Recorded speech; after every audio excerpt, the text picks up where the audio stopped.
रामकृष्ण हरी आमचे हरिभक्त परायण अशोक सोपान खरात यांची ही मुलगी आहे. मी तुझं नावच विसरलो. शैला.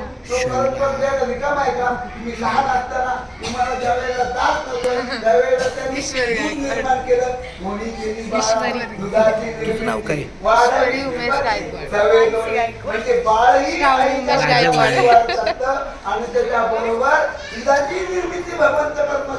मी हरिभक्त परायण चंद्रकांत पांडुरंग कारंडे.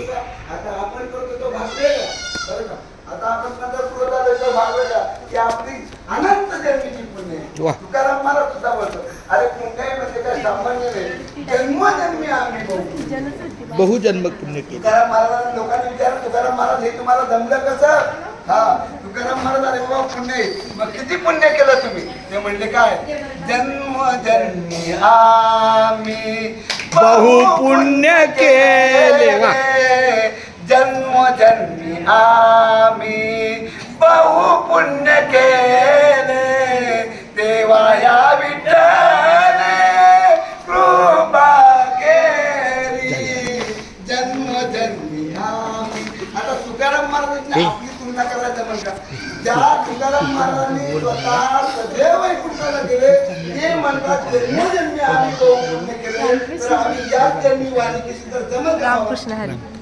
आम्हालाही जन्मोजन्मी करायला पाहिजे की नको? म्हणजे क्षणाला देवाचं चिंतन केलं पाहिजे. म्हणून महाराज सांगतात, भगवान सांगतात, सततम कीर्तयन्तो माम यतन्तच्च दृढता नमश्चन्तच्च माम भक्त्या नित्ययुक्ता उपासते.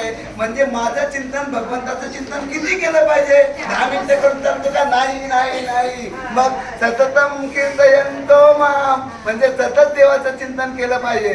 पण आम्ही सतत करत नाही. चला ठीक आहे, सकाळी का होईना करतात ना, पण त्याच्यापेक्षा जास्ती मला कसं मिळेल पुण्य?